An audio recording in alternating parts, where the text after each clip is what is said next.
around watching sports. No. USA won last night. Won what? Exactly. World Cup. What did you really? What What did you really win? win? What did you really win when you went soccer? Like people discover Like 2 points. like true American. I mean, how exciting is that? Yeah. Sports. Soccer is like the most representational game of poverty I've ever seen. Like everybody gets so excited over one win, one score. It's like basketball is American. It's like unlimited scores. Yeah. Yeah, that's what I started writing basketball jokes. millions of them. Too after this last week. It's like, the whole country goes crazy. We scored 1 goal. All right. What else on housekeeping? Get myself organized here a little bit. You can get it. I'm bringing out the other one right here.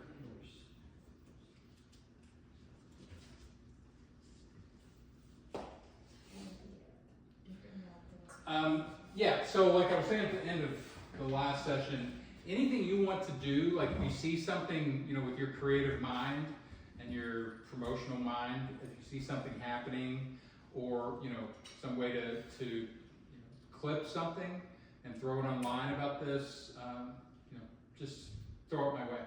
Totally open to whatever. So I haven't really started this as a social media thing yet. So yeah, ideas are definitely welcome. This week, we're going to, so far, like as a quick review, do you remember the techniques we've worked on so far? Writer techniques? Variation. Variation. Reversal. Variation, reversal, or opposition, oppositing. And there was one in the middle. Heightening. Yes. Heightening. So far 3 techniques. You have to vary everything as a comic. If I hear you say something normal and predicted, then I ding you as a writer, as a comic. Heightening, there really, should be no limit to how high you'll take things. Weirder and weirder and weirder, more and more extreme, more and more surprising emotions. Everything should be super heightened. Reversals, these are just mechanical techniques that create comedy, right? Wrong? Right? Wrong? Wrong? Right? Right. Just playing. Doing it wrong makes it right. Going Prove over me my wrong. notes, like I realized just the term variation, it's too vague. Like, I look at it and just like, all right, what does that actually mean? I'm an example because I wrote a joke, the praying mantis joke, the other day, and I wrote bug, and I thought Dan would be mad at that, and then I varied it, and I just changed the bug to a descriptive bug. Like, that's to me what variation is.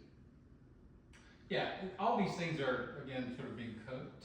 Mm. Like that's a perfectly valid observation that's not a particularly precise term, but we'll get there. And so, like I don't even find reversal, it doesn't cover all of it, but opposite doesn't cover all of it. So do I split them into 2 different things? Yada, yada, yada. That's partly why I do this, so I can cook it.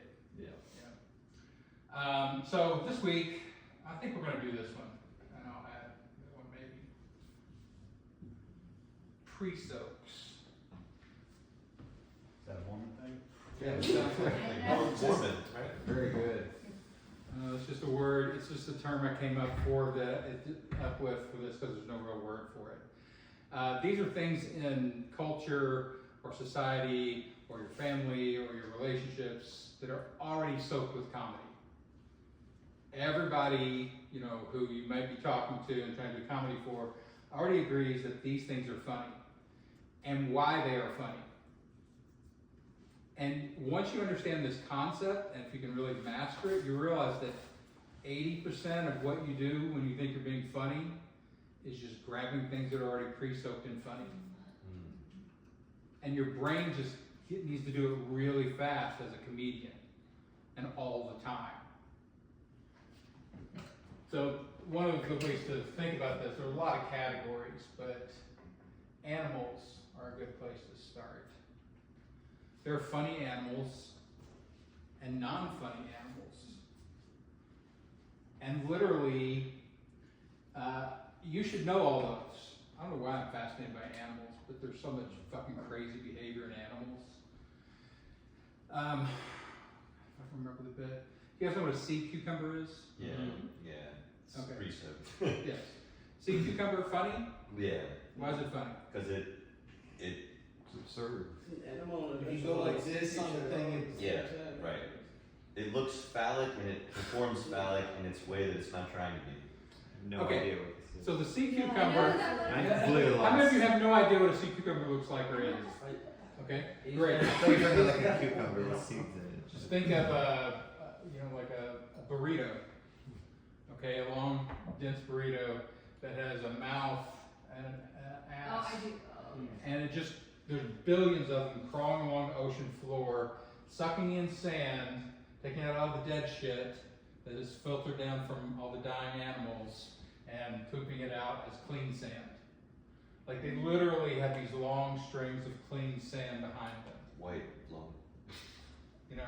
Interesting. That's all they are. They're a sand cleaning, pooping machine. And they kind of look like cucumbers, kind of a very lazy name. There's a particular one that I don't starts with the brain, Pay attention figure to out where it's phallic gonna live, objects, I and guess. then it eats its own brain and just Got enough of stays this. there forever. Isthmus, okay? Now that's not that funny to you guys yet, all right? But I have a bit, I'm trying to remember the name of the fish. It's called like a pinfish or something. And if you pair this up with, I should look at it, pinfish, what the pinfish does, it's built like this, it's built like a pencil. And it lives in the sea cucumber's ass. It has no defenses whatsoever. And so every night, when it wants to go to sleep, it comes and climbs up the sea cucumber's ass and sleeps there. And there may be like 12 to 25 of them sleeping inside the sea cucumber's ass. Does the sea cucumber like that? Concentric. Not particularly. It tries to stop it and clenches, but it breathes out of its ass. Yeah, it's just inherently funny. Yeah. So what the pinfish did in order to, in evolution, to get into its ass, is it developed a tip, like a pencil tip. And it backs up and sticks its pencil tip into the breathing apparatus asshole of the cucumber until it has to breathe, and then it slides backwards in.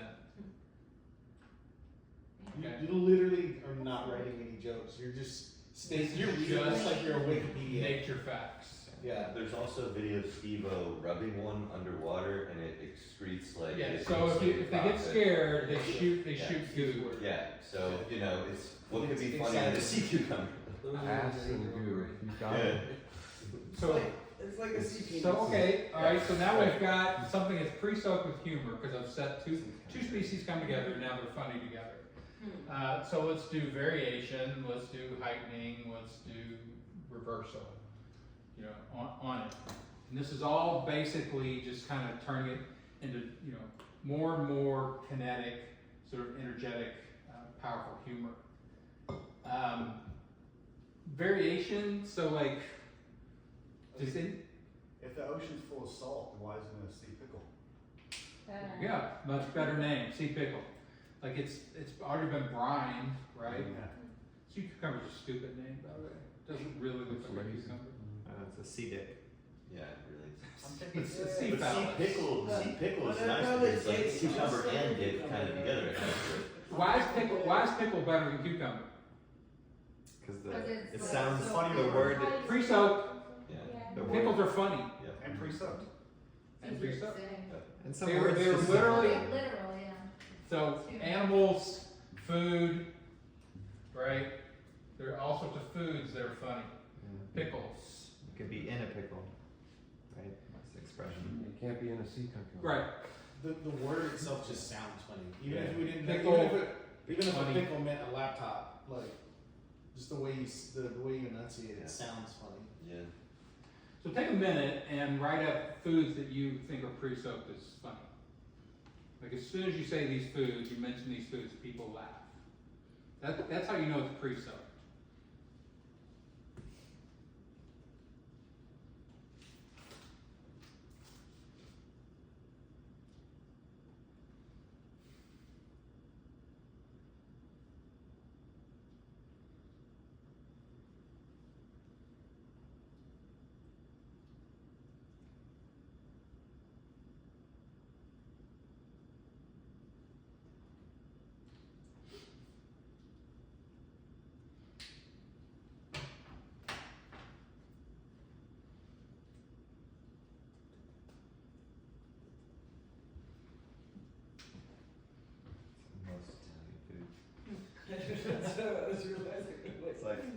spaghetti, rigatoni.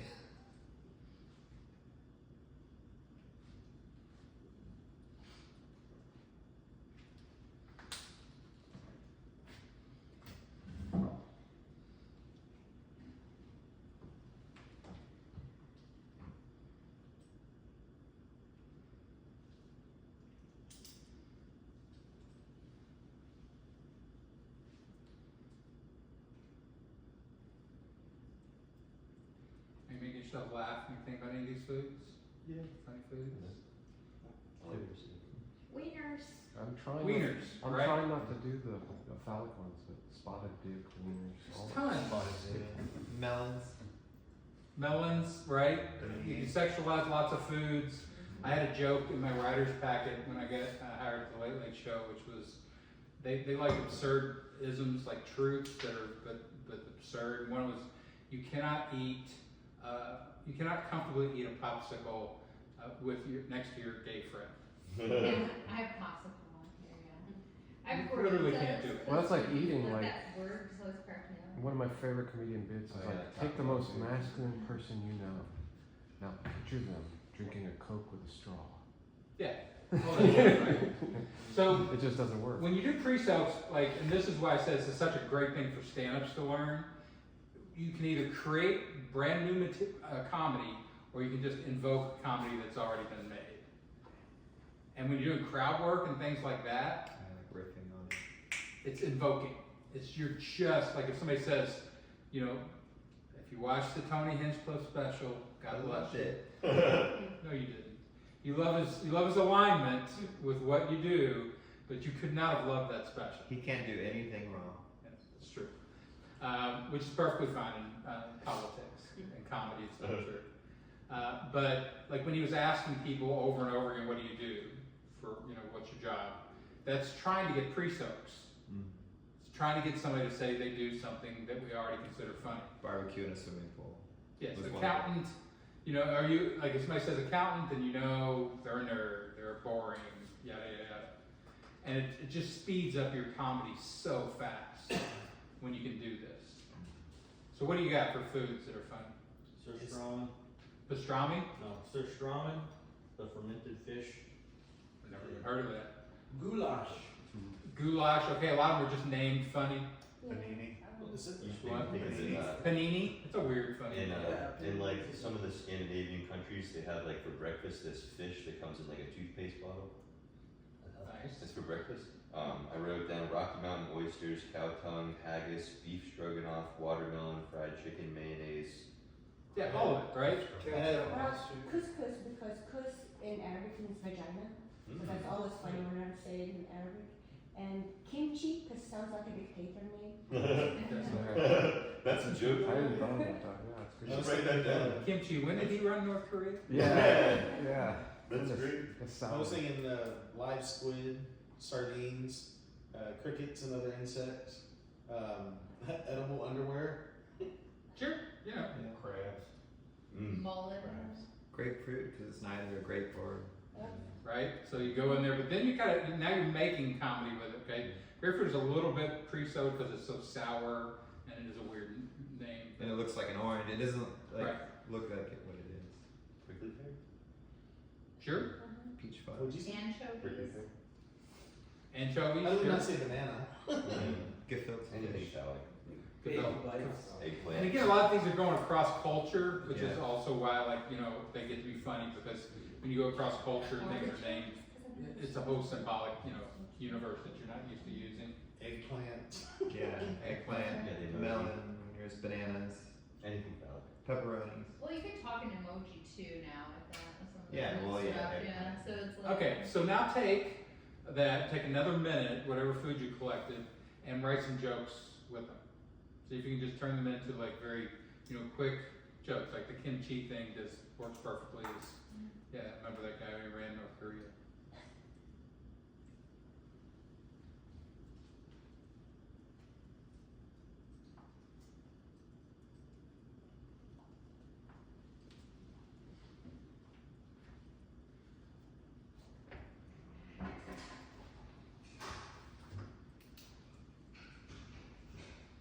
Dan, were we gonna do any of the up today? Yeah, we can do that during our game pig time. Sweet. What's up, Pat?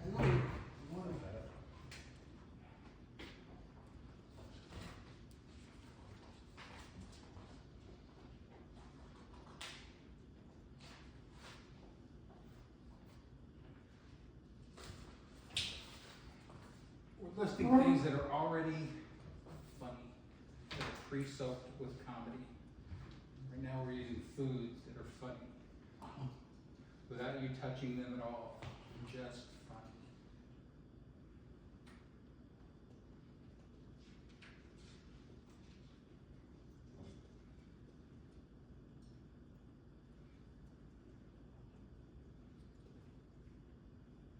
Did you say fruit or food? Food, just any kind of food.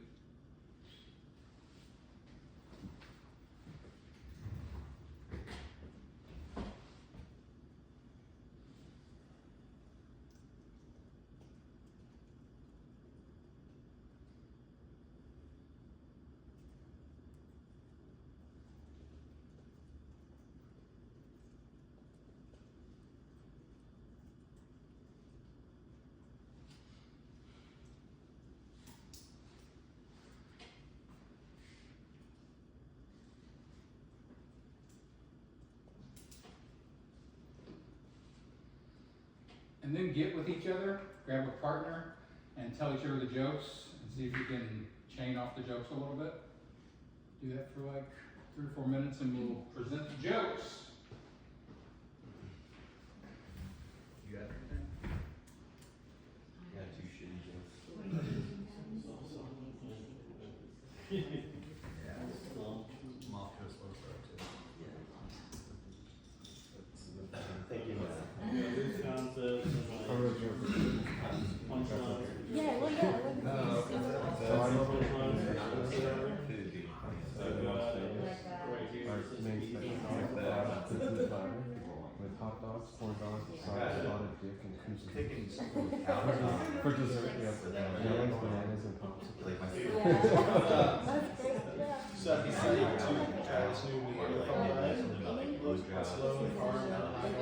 Like my favorite. Unfortunately, it's now because of acid test.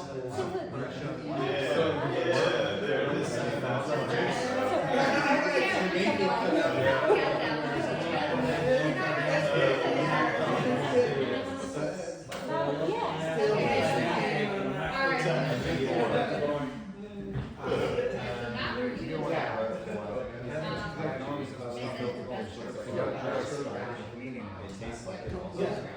What do you got?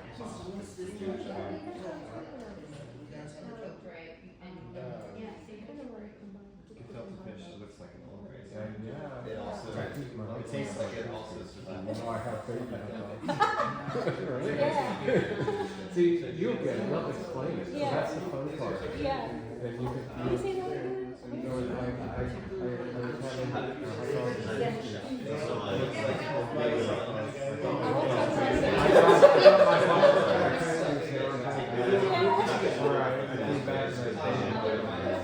But no offense, it's like you know, then you get or you line it up ahead of time. Food is fun. right. Yeah. And then you get I didn't know about that. So I learned something. And it's fun. I like that. Why no longer? Yeah, like, I don't know, I think it might have You actually. can have all sorts of hot dog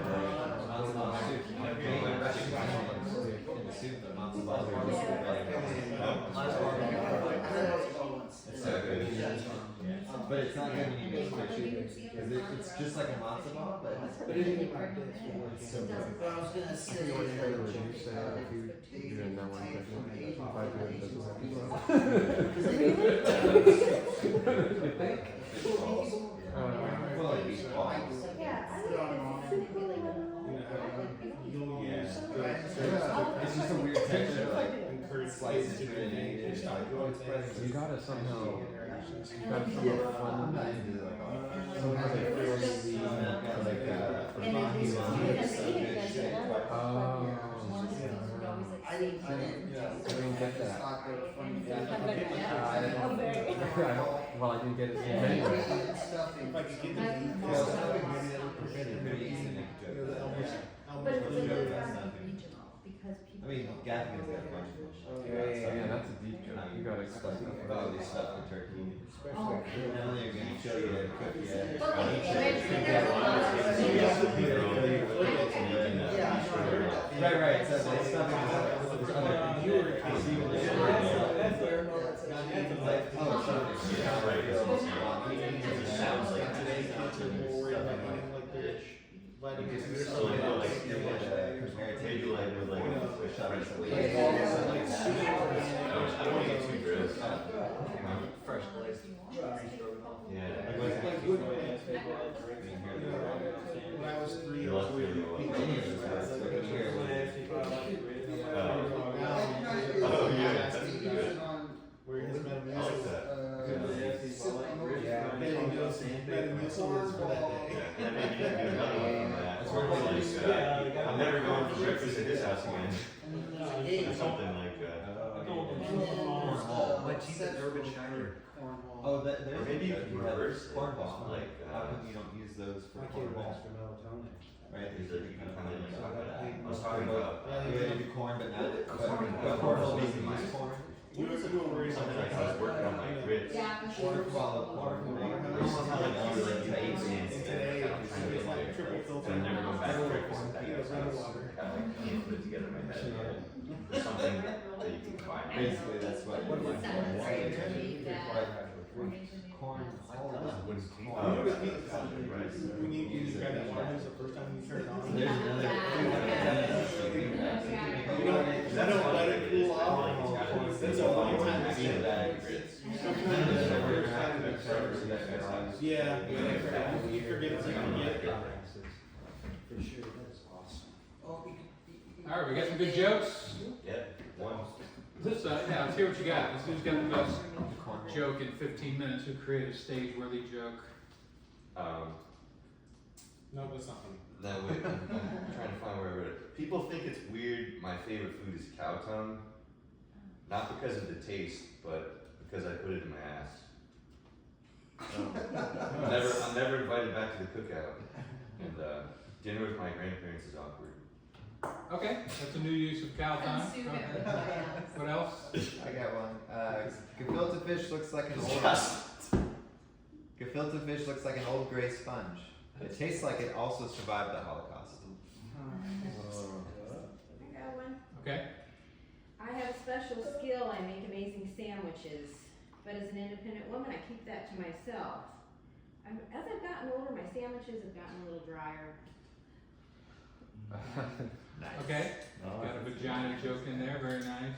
Love I pineapple had it. upside I down had- cake, but I'm not clicking on that video. Sorry, Repeat wait. that. Go ahead, Zizi, and then we'll do Mike. I had couscous and hot dog for dinner. 9 months later, I started reading ingredient labels and a lot more careful. Hot dogs and You gotta Couscous cook and hot dogs for dinner. Well, first I was like, I had hot dogs and couscous for dinner. I woke up pregnant. okay. Oh yeah, because you said Okay. couscous. Sex joke. Okay. What else, Michael? I love pineapple upside down cake, but I'm not clicking on that video. That's good. All right. Is that a sex joke too? Yeah. It's like a weird porno. Like It's it's like like two girls, one cup kind of energy. All right. So, I've decided to go on this new Neanderthal diet. It's low in carbs and high organics. But now I'm cooking bison testicles and eating charred crickets with a side of grub juice. You know, it made me cut out my edible underwear diet though, because it has Red 40 in it.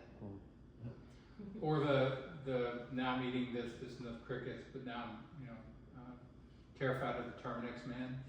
I'm thinking of it like some kind of mixed citrus bugs. My snoring sounds like crickets. You can do crickets. Yeah, like I ate crickets because that's what I'm used to hearing in stand-up. Plus T-Rex is more expensive. How many milligrams are in edible underwear? You threw a lot of foods together is part of the thing. It's like, again, like use the ones that are there and get your laugh, and then add another one to get a laugh. Yeah. Okay, Stu, you got one? Can you tell them Who else? I got one.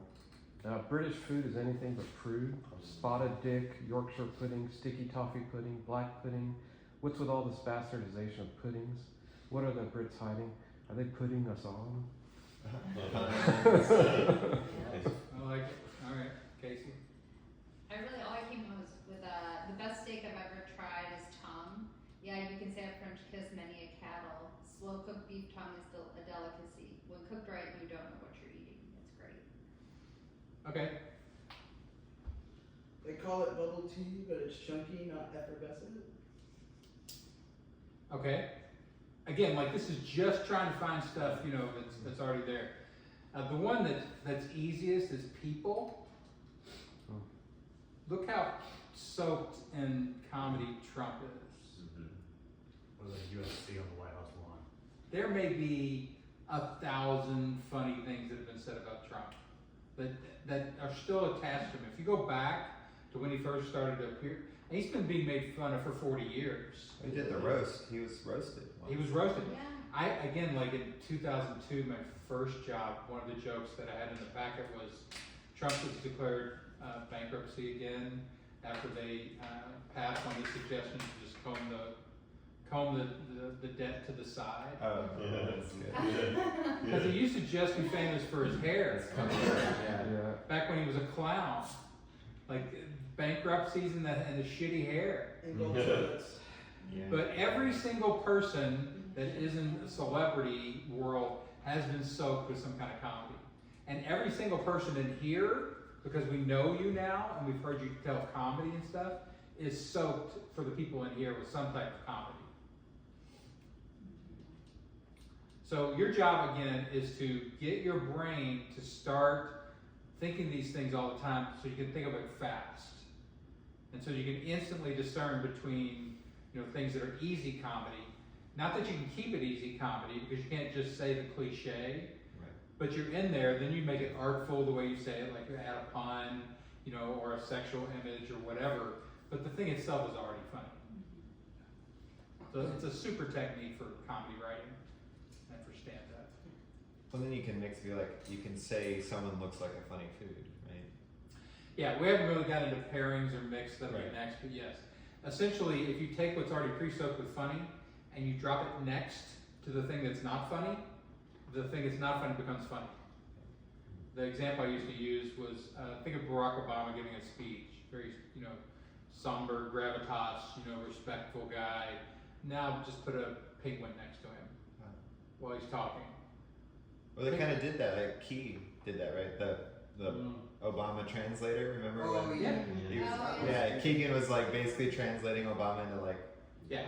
hood talk. I don't know. And we'll talk about pairings next week, you know, as a major technique, but essentially anytime you drop a pre-soak in with anything serious, the pre-soak wins.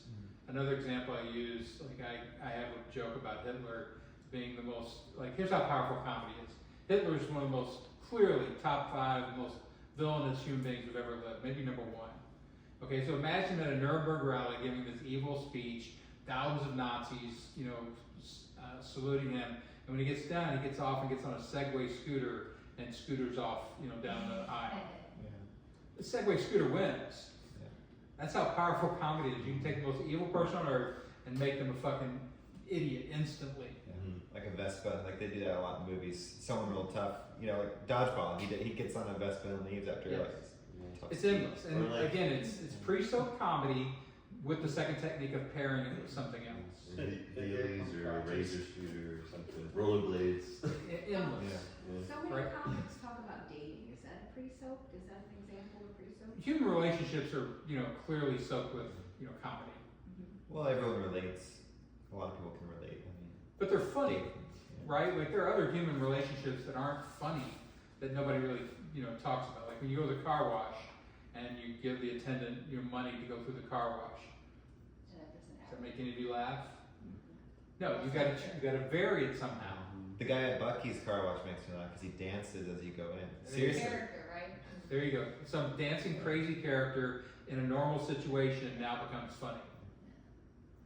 So the game is, for comedians and for people whose minds really like to, you know, sit around and mull on humor all the time, is to get really, really familiar with pre-soaks. Because it's so fast and it's so easy. And it just impresses people because you can do it instantly.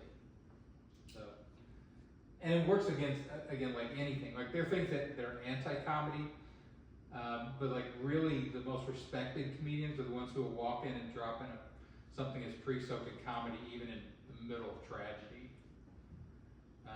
Patrice O'Neill was great at this. I used to watch him at Cap City. He would come and work stuff out a lot of times. And there was a industrial construction accident that day. We're in downtown Austin. 3 people died in a concrete mix. It was kept running. Something, yeah.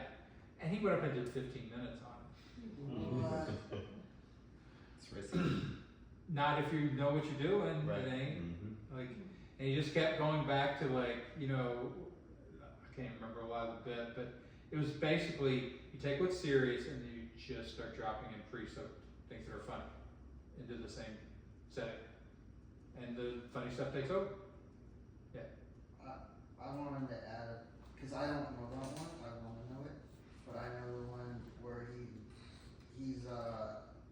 everyone has to wait for the person who got killed in the subway, and he's like, how long does it take to get a face off the butt? Where he's like, how do you get, just scrub the face off the what do you call it, railroad? Yeah. He was such at a certain point, great comedians, they are just walking pre-soaks. And people will start to, you know, literally quote their bits if you mention that person. Because they've done such a good job of establishing for everybody, I'm a comedian and I can find crazy shit. And you just, again, you're just reaffirming that for them all the time. So, really great technique. Does that make sense? Awesome. So that's the mechanic of the week. The sort of writer technique of the week. That last week we talked about development cycles, like making sure that when you have a topic or a bit or whatever, it goes through enough iterations to turn it into something that's great. So if that means working with other people, if it means, you know, writing on it yourself multiple times. I used the example of my Kenyan bit, which I wrote 20 years ago at police, and it was a one-liner, and it's now 15 minutes long. And it was a one-liner for 7 years. I never touched it. And I was literally doing a workshop, and I did reversal. And here was the joke. Like, Kenyans are the best runners in the world. They go around and win everybody else's marathons all the time. It's kind of rude, if you think about it. There's some kind of cultural advantage. What if a bunch of Americans just showed up at an African eating contest? We would dominate. It was literally, here's what the Kenyans are good at, here's what the Americans are good at. And I just did it as a construction without even thinking about it. And that's now 5 minutes of the bit. So, development cycles. This week, we're just going to talk about gathering information that you can transform into comedy. And this will fit with your stuff, Joe, and we'll lead that into the talk show thing. If you're a comedy writer, my brain is trained to do this, I can't stop. You constantly look at the news. Because the job of a late night writer is to take what happens every day, or use the day before, and turn it into jokes the next morning so it can be used that night. And without the information, like without me sort of constantly monitoring for good information, I still do this. Like, if I hear a particularly weird story or something in the news, I'm like, I could turn that into a bit. I've probably got 200 of those stored up. They could be evergreen bits. And when I see this, I don't just monitor it, you have to record it.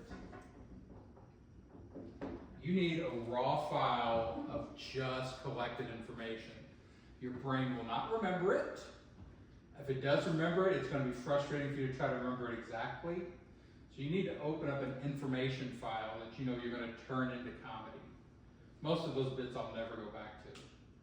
But if I were to open up a business, say, and you know, find a way to sell stand-up more consistently to professionals, even though stand-up is a horrible market to try to sell into because everybody wants to be a genius and not use other people's materials. But I've paid, like usually to make a living writing for stand-up, you gotta find a celebrity to write for, who's way past lazy and doesn't want to write their own shit anymore. And you just charge them a lot. But same thing, like you gotta bring them things all the time. So it may be in the news, it may be your, you know, here's your sources.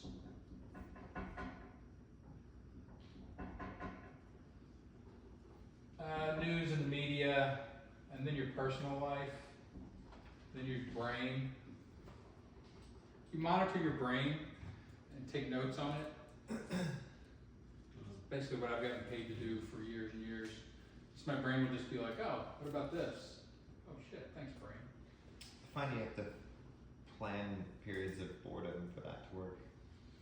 Like if I'm constantly on something, like my brain doesn't just go and find funny. Yeah. But if I go for a walk and I don't put anything on, all of a sudden boredom is where, which is why like in the military, like sitting around the barracks is where the funniest shit happens because we're all. Yeah, it forces you into your own brain so you can listen. Like social media is terrible for writers. Sorry. Unless you can go, okay, I'm now going to watch social media and harvest information that I can turn to stand up. Then you're just letting your brain, you know, consume and have fun and be entertained. We gotta make sure that I write for 30 minutes every morning before I've consumed any sort of media at all. Yeah, it's becomes a thing of protecting your brain from our culture. Because our culture wants to own your brain. Right. And as a writer, that's your greatest, you know, resource. So conversations, like you gotta figure out what makes your brain work, and then you gotta record it and just save it so that you can find it again. It has to be libraried in some way. This is kind of what we were talking about in the stand-up hour before this, like, there's a ton of information that comes flying at people when they come in here and do like 3 minutes of stand-up. Like 6 or 10 or 12 people listening to you. Every one of those could download new information and comedy to you. But you're just sitting here and everybody's going, and your brain can't harvest it, can't record it. So we've got to come up with a system, and all of this sort of your information work is incredibly formalized when you're doing this for a living. So on a talk show, you walk in the morning, and the production assistants and the writer's assistants have already collected all the information for you. They don't want you sitting at the computer going through the news. They want you to go through, hey, we've picked these 10 stories, really like these 3, you know. I used to sit down, there's a 45-page packet, printed packet, next to my computer every morning when I was at Dennis Miller. I'm like, yeah, write any of these stories is fine. They had a wider range, but it's all very formalized. And most of you, I doubt, use a formalized form of writing or information work. What do you mean by that? Like it's all libraried, you follow the same system all the time, you know exactly where everything is. Like my stuff is, I have thousands of pages. Yeah. Because I won't let myself stop doing this. I'm very disciplined about it, and I kind of enjoy it, so it's my form of OCD. But it's got to be organized, or I can't use my it. best friend, because I'm not that organized, but now starting this, I'm like, okay, I'm gonna start with my system, because the go back and clean it up later, which I've done all the time in my professional career, like never works. But Google Docs and that little search bar, if I can just remember a word or who shared it with me, I mean, I'm golden. But Yeah, I put tags on things all the time. Like people always laugh at me when they see my Google Docs system, because it's got like 9 different things to organize with, so I can go find, you know. wherever it is. Nobody else can follow it, but I can. Yeah. So yeah, you've got to be, if you're gonna be a writer, and really if you want to be a prolific stand-up, you gotta get really good with information. It takes so much of the pressure off your brain. And if I give you a topic, you know, the nice thing right now is this online research. Oh my God. Just GPT that shit. So the cucumber, like it's not native pinfish, it's called something else. I've got a whole bit written about it. I can't remember the second creature's name. And there are videos of it. They'll show you this fish doing this. It's hilarious because you can see the cucumber almost going, no. You know? And some cucumber species have developed teeth in their ass to keep the fish away. I have heard, maybe it was Utah. One of the good things to do is like if you're doing if you're collecting information from any of the AIs, like, you know, it's like know what you're looking for, and then go through and like look at its sources, and then like start reading those. Like, you know, it's a good way to direct your own rabbit holes. Yeah, it's endless. It's endless, man. Like I do this stuff sort of backing up these techniques. Like if you put pre-soaked, it's not going to show up, but it will know what that means. There's probably better terms for it. And it will go, you know, oh, here's what you mean, and then it'll give you a list. Here's the top 50 things that are pre-soaked in American culture as categories. Then your brain can't handle all that, so it doesn't really matter. But it's nice for its research, speed research. Okay, so most people didn't get into comedy to be information experts and researchers and organized. Most comic brains are just like bam, bam, bam, bam. They're like your brain, bouncing, bouncing, bouncing. Just constellation thinking is the way I always describe it. Yeah. You get this whole universe of stars, and like, oh, this one, this one, this one, this one, this one, this one. I got paid almost universally for working with constellation brains in comedy, because a lot of performers are constellation brains, high energy, their brains are moving, but you gotta have script, and they can't slow it down, so I would just listen to them, I would slow it down, put it into the system, write his bits, and hand it back. So yeah, you can be anything in comedy. It does not matter if you're not this. This is totally hireable. And then you never even know these people behind the scenes, if they're the ones actually. I still want to find out. I asked around because I know a lot of award show writers. When Jimmy Kimmel last year, you know, said the joke about Trump, that hey, isn't it past your jail time? You know, because the show was going long and Trump had tweeted insults at Kimmel. And I'm like, that joke existed in the larger media sphere for 3 days. That's how you know you've written a really great joke, is all the other media outlets pick it up and start repeating it. Somebody wrote that joke. It's not Jimmy Kimmel. I have one joke like that broke out into the media. It's when Pete Rose, the baseball player, finally admitted he bet on baseball. Like that was always his thing. He got kicked out of the Hall of Fame and everything else for betting. He's like, I never bet on baseball. I finally admitted he bet on baseball, but still refuses to admit that he stole his hairstyle from a lesbian. That joke went on Entertainment Weekly. They used it that night. It broke out into the media where like a bunch of media reused it. And the host liked it so much they used it 2 nights in a row. So every once in a while you write a joke like that will bounce out. But really it's you know, just keep going until you sort of, you know, get that stuff. Okay, does that make sense? Let's take a 5-minute break, and then we'll come back and we're going to work on Joe's talk show. I'm going to show you guys how to outline his talk show and how to fill it in with research and turn that into comedy. Huh? Restroom? Yeah, down the hallway. There's one to the left or to the right.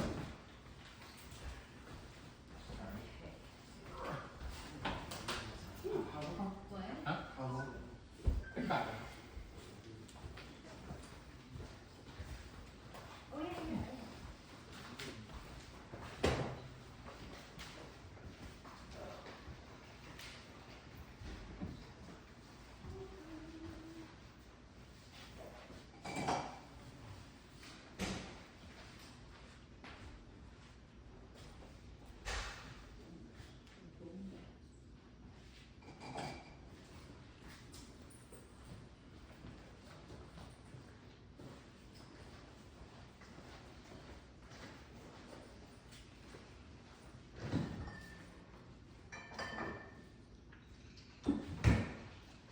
What is the talk show, Joe? Third time. Every third Thursday now. Okay, so she gave you a schedule. Just give me a slide, yeah. So I think for the next couple months we can buy tickets out for any of them. Nice. But yeah, I'm excited. We're gonna try a wireless lavalier microphone for me, Mm-hmm. and then also a teleprompter.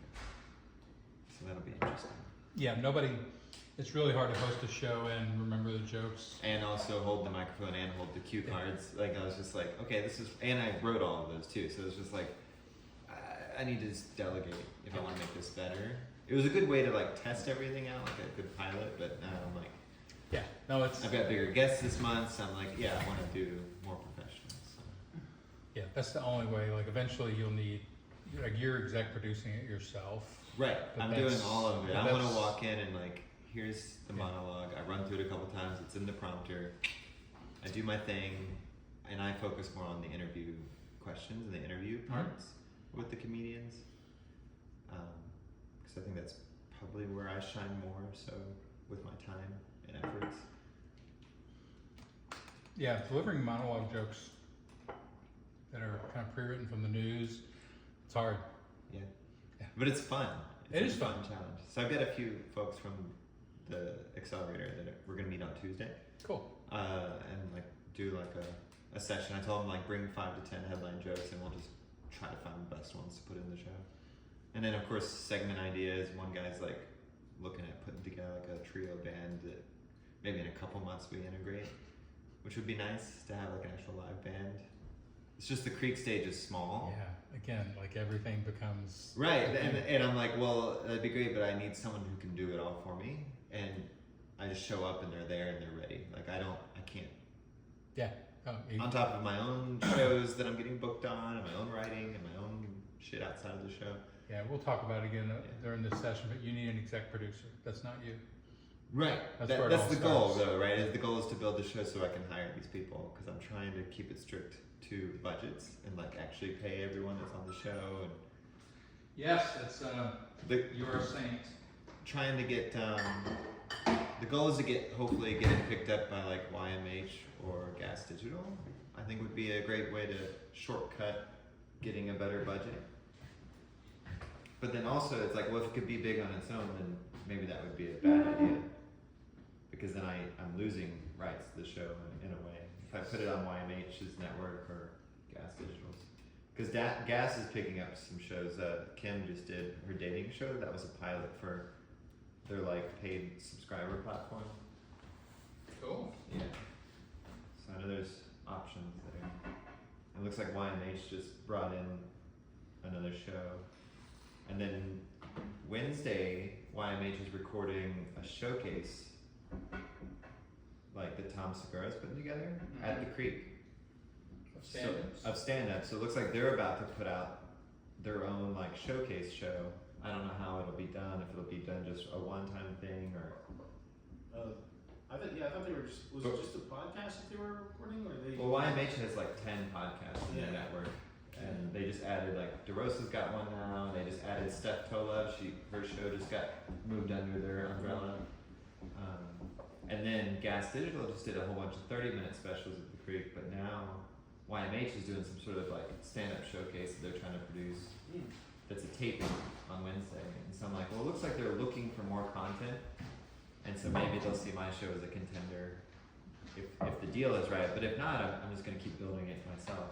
Yeah, it's a weird ecosystem. Like Bill Burr and Al Madrigal started All Things Comedy. Yeah, podcast now. Yeah, and they could never really figure out how to make money with it. Well, no, because you're just when it's only a podcast, it's like we don't need a network behind it, because anyone can submit it. Like it's not like you need someone to distribute it for you. The only thing that those do is it helps like name recognition. Yeah. It helps that podcast get noticed, but it doesn't really do anything for them. Well, their idea was to, make deals with the comics who would come up with other creative stuff. They have a creative kind of honeycomb behind it. But again, the reason why like David Letterman's Worldwide Pants Company was successful as a production company was because of Rob Burnett. They had a real exec producer who knew how to do that. It wasn't a comic. Right. It wasn't David Letterman. He would have never. Of course not. He can tell you what's funny, but beyond that, he can't tell you who's good to work with or what the market is or stuff like that. So Yeah, he's the talent.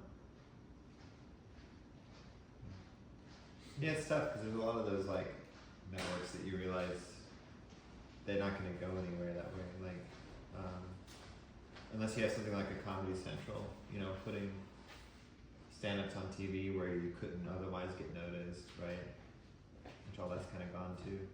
Yeah, it all had a hard time making money. But now you have like YouTube channels that are doing this. You have like 800 Pound Gorilla, which puts out specials on YouTube, and they put out Sidebar, and they put out enough of them so that way their channel's big enough to where, unless you're a huge name, it's actually beneficial for you, and then they get the ad revenue, so it makes sense. Yeah, I'm always curious about the actual business truth behind all that stuff, because it's hard enough, like, at least like with networks and, you know, traditional media, they had pre-sold all the advertising. Right, like SiriusXM, like a lot of comedians had shows on there. Yeah, And there's still but a they didn't few. have, but your show didn't have to sell the advertising. Right. Like it was literally, They already they had had the that. upfronts every year, they'd sell all the slots for all year long for the shows. The network just needed something to fill the time that they've already sold, basically. I know Drybar does this thing where they recoup costs before anything happens. Like, I got a friend who got like a $50,000 bill from them. I'm realizing that most people don't make really any money. Yeah. Like, all these people you see online, you're like, oh, they got a big name. They're not really making much money, except for when they go on tour and they turn all of that recognition into ticket sales and merch sales. Yeah, that's why I keep, you know, It goes back to live tickets is the and one merch. thing that can't be, you know. Yeah. But then you're on the road all the time, which It's goes back tickets to and merch. Like all these comics, their podcasts sell their tours for them. It's that way they can actually go out on the road and make money. All right, well, let's talk about talk shows. Everybody will catch up. If they come back in. You might want to hit record on that.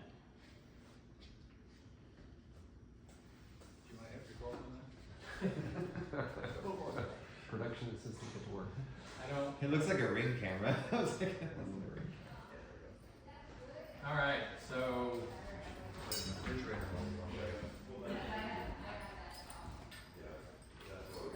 Let's talk about designing a talk show. I have one of these in Austin, by the way. Oh, you did? For about 4 months. It's called the Saturday Show, and we did it every Saturday, once a month on Saturdays at the old Mr. Rooster, that bar. Did he Rooster? No, it was. Roscoe? No, it's right on 183 by the Target over there. Mr. something, I can't remember, but they had a big open back room that they had for events. And so they let us, Mr. Trimps. started. Yeah. Oh, yeah. And we did the whole thing. Like I recruited people, and I'm like, we're gonna run this just like a real talk show. So you guys, if you sign up, get ready to be assigned jobs. You got to do it. We had a writing staff, full production crew. I had a host who was really funny but so fucking flaky and so comedian. His name was Elvis something. He was Croatian. This is from the old, like there have been so many waves that have come through Austin that you guys have never seen. And some of them are just such characters. But he for a while he'll do anything. Like the guy's fearless and very funny. But he was going around the South to Waffle Houses at like 1 and 2 a.m. with a microphone and an amp and walking and asking the manager if he could do time. That's funny. He was doing stand-up at Southern Waffle House, which I'm like, that is a show I would watch. It's a hilarious show. And then he started doing it at homeless shelters or something like. That's interesting. But he was a great character, but he couldn't do the material. So like we'd write monologue jokes, we'd write sketches. We had 2 sketches on every show and a monologue, and he couldn't do it. Like he could not deliver the jokes. So I had to find somebody else who was funny, but not like that kind of crazy character. And it was really good. He turned out to be a really good host. I can't remember his name. He's probably still around Austin. But he was mild. So it wasn't like a guy you're going to be like, But man, he was very competent. Even with one run through on the jokes, he could pretty much remember them. And it was super fun. It was kind of crazy that many people together. I probably had 40 people or more working on that show. All the way from, I picked up producers. Like that was my first thing. I want a site producer, I want tech producers, you know, I want all this stuff, because I'm not going to chase everybody down. And without a producer over top of your structure, it falls apart pretty quickly, because you wear yourself out. So talk shows, let's first talk about the jobs that are available that you've got to fill. The producer level, the management level, usually comes last for comics, but you have to have an exec producer, a dedicated executive producer. And executive producers do a few things. They handle the money, they handle connections and relationships with the executives above the show. Like the guy who ran Mr. Tramps is a crazy old Italian character. And somebody introduced me to him and I got along with him, but you never know, like he might just go, oh no. So Joe has a show, for those who don't know, called Friendly Fire with Joe. It's gonna be every third Thursday down at the creek. She's done it once down at the creek. If you're working at the creek, who are you working with? Who are the execs above you? Yeah, Rebecca, one of the co-owners. Rebecca, you may know. Carrie, the manager. Carrie, the manager. Dylan, my tech guy, so he's the board guy. Is he above you? These are just Well, execs yeah, that are okay, above just you. above. Then, yeah, I guess it'd be just, and I don't know. There's other investors. I don't know them, but there's other. But they're not making decisions about your show. No, it's mostly Rebecca, Carrie, and that's it. Right. So the money, the execs, the long term, what your actually goal. Yeah, and they don't have any creative control. I guess unless I just were to do something so bad, they don't have creative control. They're just not using it. They're not using it, yeah. But they do have access to, like, if I need to get a hold of a talent I want to book, they help me with booking too. Sure. That's what execs are good at. They have power. Yeah. And if you don't have a good relationship with the execs, you don't have, you know, the power to get guests and things like that. So that's kind of the first thing. And you're probably, I would imagine, really good at this. You seem to be good at creating relationships, seeming stable. People seem to remember me. So. Yeah, they like you. You're not a flake. Right. You know, you're not going to allow things to go so badly that the cops are going to show up and shit like that. Not yet. But you ask comedy club owners what it's like to work with comedy talent, and you never know what the fuck you're going to get. That's why they're comics. So it goes both ways. So like the producers like wrangling the talent. Is that- Yes. So the executive producer, here's the structure for talk shows, sits over top of all the, let's just call them, they're not segment producers, but Area producers? we'll just call them vice producers. Something like, they each have a name for thing, but they're basically lieutenants underneath the executive producer. And underneath them, every one of them have sort of associate producers. Yeah. And then down here, you have PAs and things like that. Interns. So these are people just dealing with the technical side of the show. There's a creative producer in here who goes down to the head writer, goes down to the staff, but there's a structure for Like the everything. organizational. Where's Joe on that structure? Right now, I'm Talent. the entire line of everything underneath Joe's the all- management. Right now, Joe- And a little bit of management too. Talent, you're This is offering Joe. properly? Yeah. Right now. Right now. So Although I have some writers now, so I do have a small staff for this show Thursday. the important things to think right now are segment producers, Right. which underneath associate producers or sometimes they're mixed. So a talk show is broken into sections.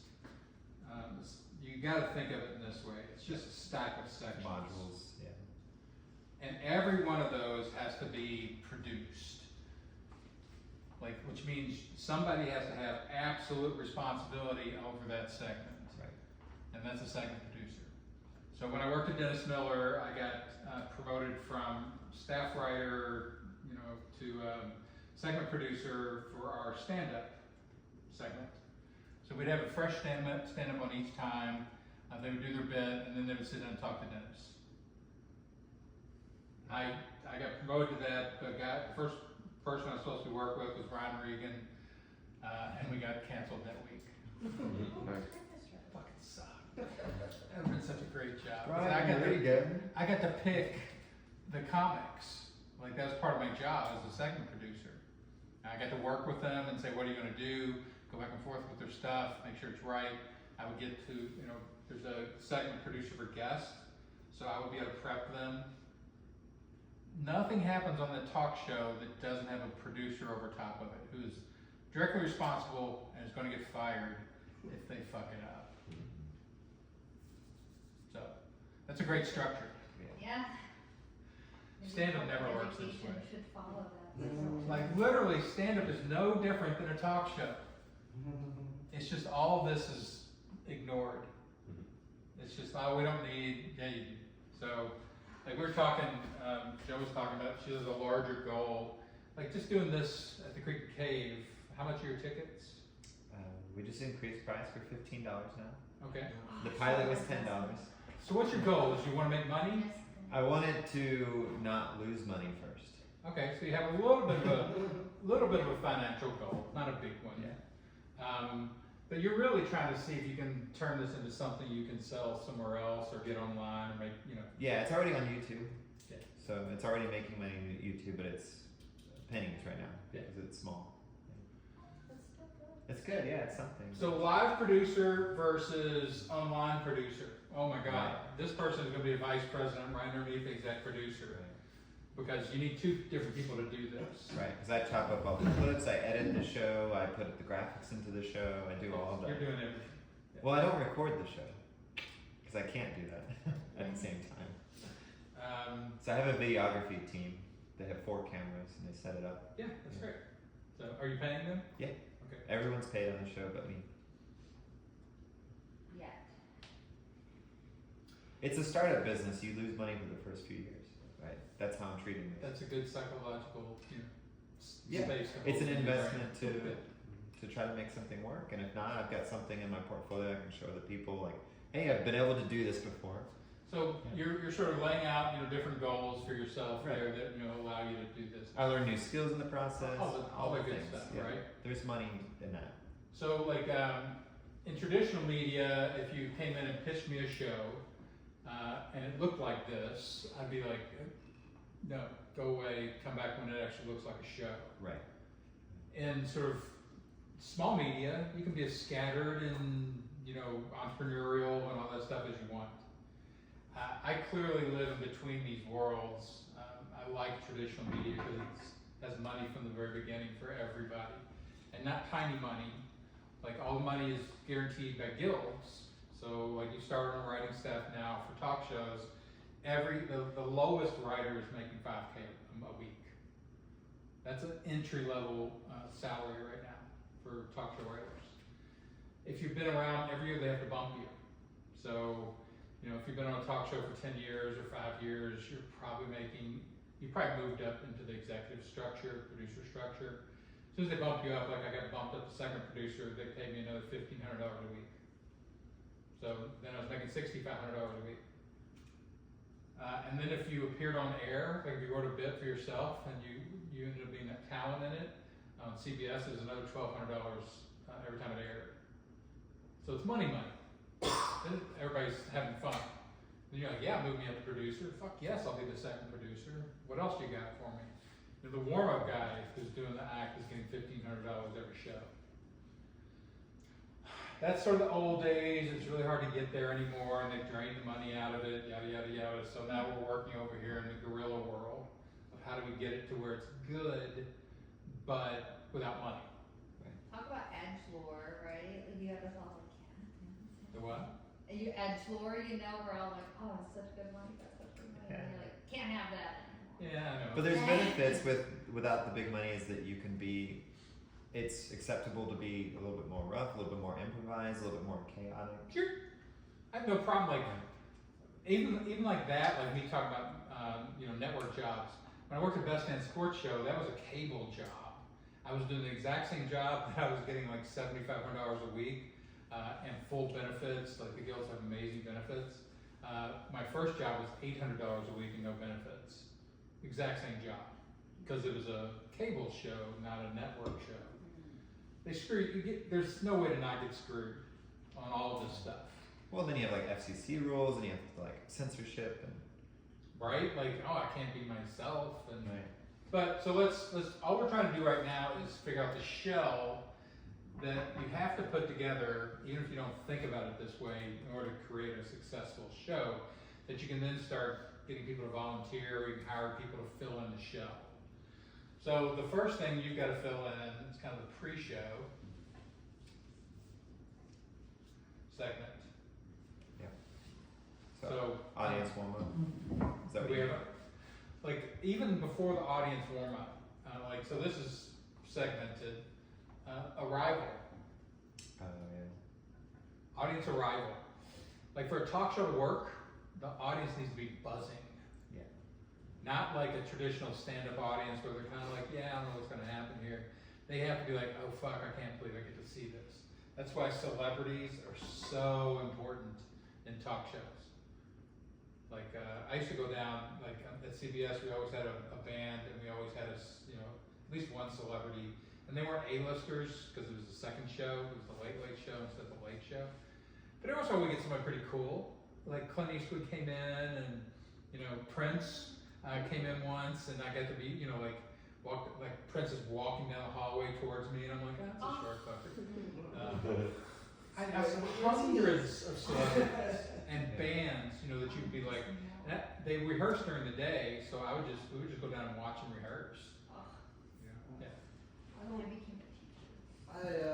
I don't know if this is topic, but it is part of this. It's like the dynamic of Jimmy Kimmel and all his close friends are totally the opposite of him.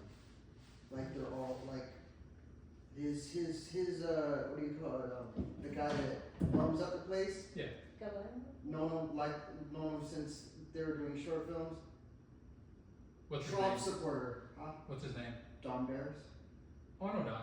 You know Don? Yeah, I know a lot of the warm-up guys. Yeah, Gary what is- Cannon, and there's a ton of them, and they just cycle around Hollywood warming up shows. Yeah, like Daily Show has a warm up comedian too. But Every talk show has a warm-up comedian. like for 20 years. Yeah. And It's an incredibly stable job, and for sitcoms it pays really well. Like I know a guy who did all the Friends sitcoms, because you got to cover 3 or 4 hours of the taping. Like on these. Well, that's when you things, come out usually multiple just warm up. times. Yeah. Whereas this, it's right before usually. So Arrival, you want to do something to make people feel special when they arrive. Give them a gift, give them a prize, give them something. Like you need to generate instant buzz. Everybody gets a sticker. You don't want your Yeah, talent I to agree come with that. out to sort of normal, semi-dead energy. Right. You want your talent to come out to, fuck, we're already revved up, and that's why the monologues can feel dead, because the jokes are news jokes. They're not often, it's not like stand-up where you get to create a sort of aura around it. It's like bam, bam, bam, bam. The jokes have to be really sharp and punchy, but you want your talent coming out to energy. So we got to think about how am I going to create that. You got to pipe in enough live audience, which is really hard. In Hollywood, they actually pay people to go to the shows.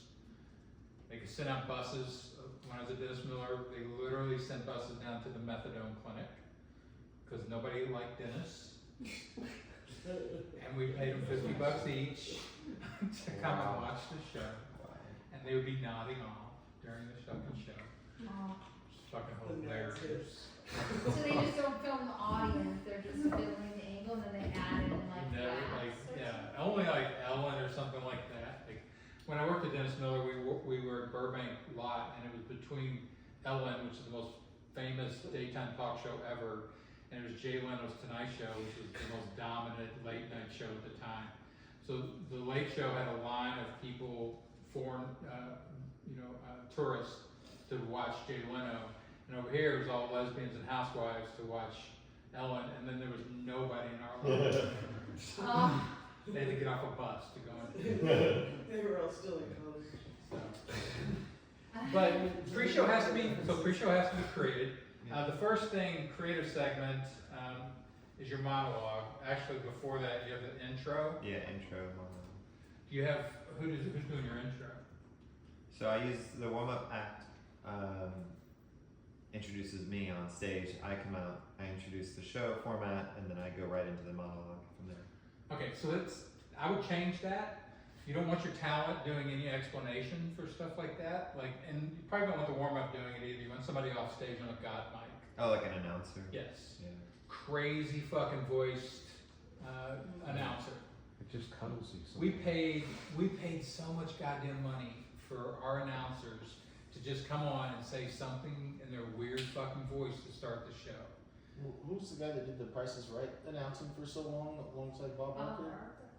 No, not Bob Barker, Jim the guy who Carrey. announced it. Just they're famous for. Well, Higgins is famous. He did Fallon and he does SNL now, I think. There's lots He's a of big like time if you, announcer. Wrigley Field, what was if you can nail that, if there's something odd about your voice, it just sets the tone for the show.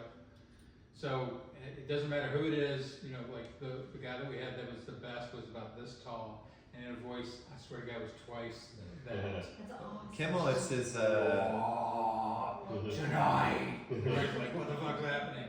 Kimmel, they use that guy who does like all of this on the street segments. He like does it for Kimmel. Yeah, after they've been around, they kind of start recycling Yeah. talent, giving them different things, but.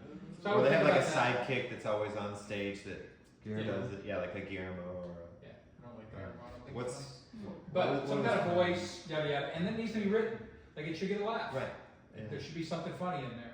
But it should also be like very quick, you know, clean promotion. Then we walk up and this is the first time we meet our talent and the monologue, right? Monologue jokes are very particular type of jokes. And again, every host will basically get to where they like certain types of monologue jokes. For Letterman, if you want to write for Letterman, which I did for about a year, not as a staff writer, as a contributing writer, they're all combination jokes, which we'll talk about next week. They crash together two stories in one joke. And I've talked about this before, but essentially you just take two news stories. So we have the MMA on the lawn of the White House. What's another story that's going on right now? Iran, the Strait of Hormuz. World Cup? You know, they finally found a solution to the Strait of Hormuz. Those guys are all going to fight it out at the MMA, you know, it's on the lawn. So you can just see how that story works. And then you just wrangle it until it gets clever enough, you know, and surprising enough that it works as a just poppy joke. It's almost always the same structure.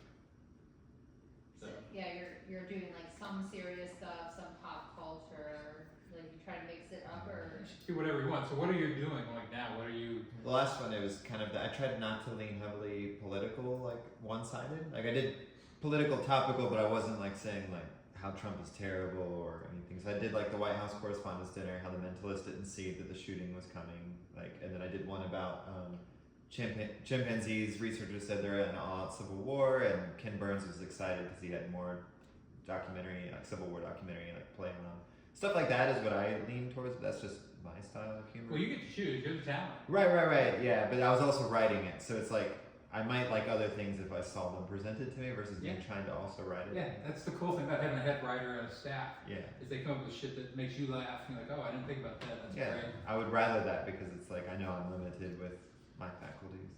So each of you could have your own talk show, and the creative decisions that you would start to make would give it its flavor. You know, you've got Friendly Fire with Joe Ellis because you've got the pilot history, I guess, because it's Friendly Fire. Yeah, and it's like the idea of like we rib each other, but it's all friendly. But sometimes shit happens. Like maybe we cut a little too hard. Okay, so there's a little bit of edginess to it. Yeah, there's some edge to it. Yeah, you had Jessica on the first episode, right? Talking about her 53 abortions or whatever. Yeah. Yeah, that'll do it. Yeah, and like we had some jokes that were like kind of roasty on each other. They are good. In the panel, we had jokes where some of them like roasted each other a little bit, but it was all like in good fun. It wasn't like heavy, like Kill Tony will go really far. And the idea here is like if we were somewhere between Kill Tony and Jimmy Fallon. So think of it this way: here are the things you have to write as a staff, and that you guys we'll do some practice. I've been talking for a while. There are all sorts of lines in this show that have to be written. A lot of these are called bumpers. Right. So you need a bumper into a segment and a bumper out of a segment. So when everything that happens and is said on the talk show has been written, the host can't just come up with it because the host doesn't want to do that. They want to be like, tonight it's and instead of that's all, folks. Like it needs to be a good. Now line. let's get into some news. Like that's something. All like the founders. transitions. Yeah. You know, so a really good show. All these things are written by the staff and they're crisp. every time. Then the jokes for the monologue. Then what's called a desk piece, which is a longer bit. Which I don't have. I did a fake ad read while standing. So it's like a fake that's a desk business. piece. But yeah, There are hundreds of them. it was like 30 seconds because I didn't have that much time to write. But Like I like rants. I love writing rants. Dennis Miller was a big rant show. Anything like you pick a topic that particularly you get some type of emotional reaction. You have an emotional reaction too, and you just see how long you can keep railing at it. But you need some kind of desk piece. Depending on your show, you can also do sketches. It's one thing I never really liked Conan as a host, but man, his sketches were so good. Oh my God. And if you understand the way they produced it, you understand why. They would actually put a sketch segment producer and a writer on a sketch for 2 or 3 weeks and just let them do that. Most shows, you pitch it that day, they grab it. that's where Amy Poehler kind of got her start on TV, but she was doing a lot of Conan sketches. Yeah. But it always comes back to how much money do you want to spend to make this great? Yeah. Right now we have no sketch segments. They're hard to do well, but again, if you find quirky people, that's why the Jessica thing, that's essentially a sketch. She was her own sketch. Yeah. She was a 2-for-1. She did stand up, and she also brought some kind of craziness to the show for us. So do you have stand-ups going up? I have 3 stand-ups. Doing time? They do 5 minutes each, and then they interview one-on-one. So performances, you're having stand-ups come on, no music. I have I have bumper music that brings them in, but they're just doing straight up stand-up. And then you have interviews. Yep. So who's writing your questions for the interviews? I do. I do all the research on the guests and write. All right, and then finally you have some kind of out. We have the audience anonymous Q&A panel at the end. So all 3 stand-ups sit on the couch, and I take questions that were submitted via QR during the show, and I pick just whatever I feel like would be fun, and I read it to the group, and then we all riff on it. So that's a 20-minute segment, but it's mostly improvised from the audience. Yeah, that's an improvised performance. Yeah. segment. So that's after the three stand-ups and interviews. That's like the ending of the show. I got hired. You guys know who Yakov Shmurov is? Yeah. What a He country. was a Waco guy, right? What do you mean Waco? Like, I think he lived there for a long time. I don't know. It wouldn't surprise me at all. When I worked with him, he was living in Branson, Missouri. That was my first job in Hollywood. I got hired by Yakov Shmurov to write a new show for him. And I got flown down to Branson to hang out with him for a week and write on he has a theater there that's 1,200 people, and they're packing it twice a day with old fat fucks who were retired from the Midwest. And I say that because you look out and it's just a sea of fat people, gray, like retirees, and it's like, oh my God, where have you people been hiding? But he would do a segment where he would go around and have the audience tell jokes. We would have microphones taken around, and somebody could tell their favorite joke. And if you liked the joke, he just stole it, put it into his show. I was always like, dude, suspense. Is there anything like when you have the monologue, the desk piece, the sketches, all those different segments? If you're writing and helping to kind of connect the dots between these segments, are you trying to find jokes that can run throughout, like a theme that can run throughout the segments, or is it better to keep them isolated to one another? Usually not. Usually, like, you want variety in the show, and so, like, these bits will all play out fairly quickly. But again, these are creative decisions. You can organize it any way you want. Like, in Dennis's old show, before I wrote for him, he used to pick a theme for every show on HBO. This show, that show won 5 or 6 Emmys. Like death. Like, okay, it's a half-hour talk show, but it's all centered around death. Or one of them was about the penis. I don't remember everything about it. But there'd be a rant about it, there'd be jokes about it. We would do these things of, this was kind of my favorite segment, where you take photos from the news and you would write jokes around it. So captions, this is, Trump, whatever. So they're endless and they're really fun. Like, they're called joke baskets on talk shows. It's where the structure is the structure and you just reuse it and just put new jokes into it. over and over again. So let's do a little bit of this. Let's write just some quick news jokes for Joe, and see what we can come up with. What's in the news today? Anything particularly? The MMA thing is probably The Freedom 250 thing, like almost everyone's full out. Everyone's gonna hold it out. He had a particular Trump, answer. Trump says the agreement with Iran is scheduled to be signed on Sunday. Sunday. Which agreement is that? Right. Yeah, there's something in that. The on again, off again. So for Joe, it probably needs to be, because her show's until next Thursday, it probably needs to be something evergreen. So Something that that can last till Thursday. Yeah, those stories have 1 day shelf life. Like conflict in Iran, yes, but like something very specific about it that is happening between now and then. That's Then probably people will still be talking about the. Here's the big story MMA today was thing. that they're taking Trump's name, they took Trump's name off the Kennedy Center today. And they're live streaming it, and it's getting like very popular, like thousands and thousands of Yeah. people. So But they I put a think- tarp Well, over that's it. because so they're you can't doing see it as Oh. slowly as possible. Yeah, so They're the way building it, I yeah. did something like that. I was like, oh, over the weekend, did y'all hear about the Correspondence Center? Like, I know a lot of late nights did a very similar version of the joke, but I figured my audience doesn't watch late night anymore, so. There's a lot of like. But that's good. So like the Freedom to the UFC, like that doesn't even happen until July. So Well, if you want to make it, so this is how you make jokes like this evergreen and generic instead of like the 250. So you all realize that America's 250th anniversary is coming up on the 4th of July, right? Here's some suggestions for celebrating. So it doesn't now, it's not tied to the story or Trump or anybody else. You can go any direction you want. right. Because it's a big generic event, but it's still funny. Yeah. Like, how does the country celebrate its birthday? I might have one. It's gonna have strippers, what? This is when I saw I think Judge. Taylor Swift is getting married that day too. Oh, isn't she? Yeah. Judge orders Trump administration to restore national park changes at sites that disparage the U.S. And I guess this is about Trump's executive order to not display elements that inappropriately disparaged Americans' past of living. So I feel like there's got to be something in that. It's like, This one needs to go like a back Barbra to Streisand pictures. thing. Yeah. you know? The news is a massive source of raw information, okay? Try to pick some, and we'll just do this for 5 minutes, that you think she can use next Thursday. World Cup. World Cup will still be going on. World Oh, Cup, yeah. NBA finals. Here's one. I mean, I guess in. you can in be the over- It'll be overnight. done, but. It'll be over. Yeah.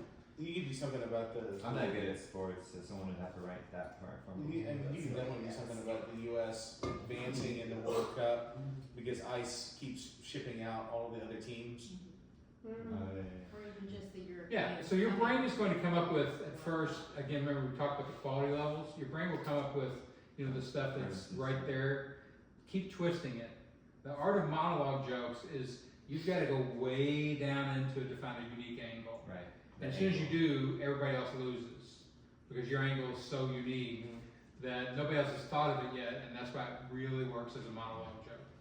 Yeah, to be honest, like last show, what I did is I watched all the late night leading up to my show, and I just took some of their jokes that I liked, and then found a different angle on the exact same thing. So it was kind of like cheating, like helping me write.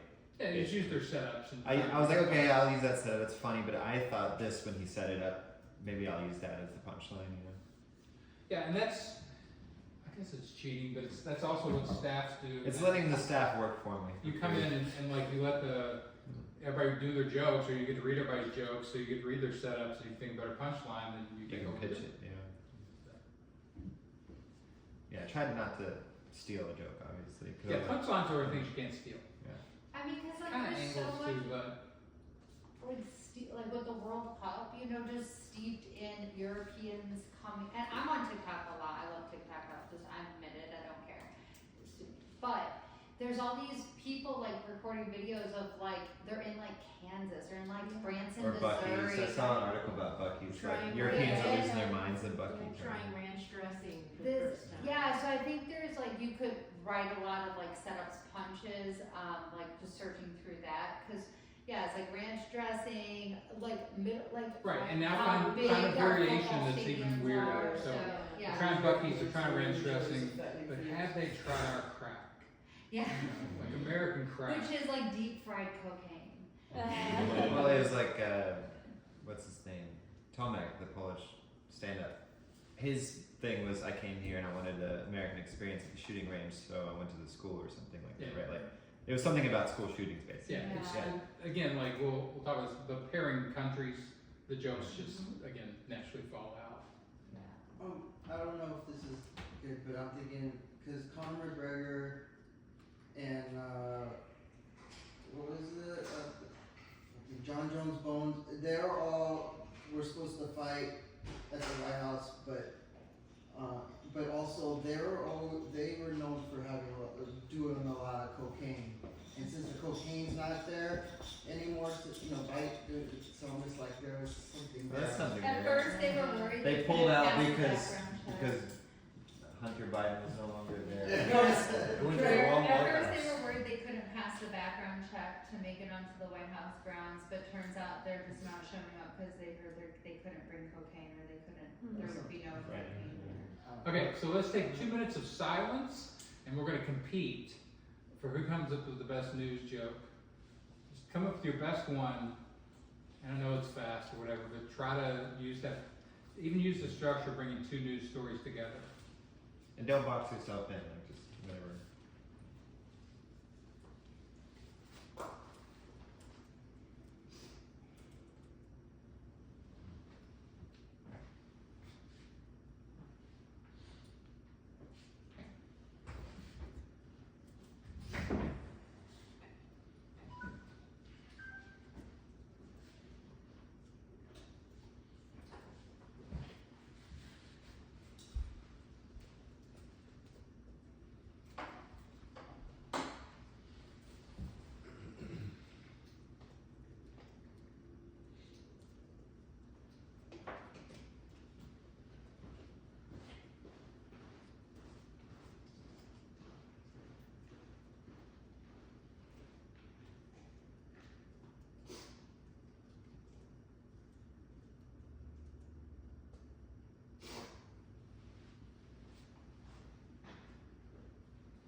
mock this up as best we can to like the regular process, the way this would work.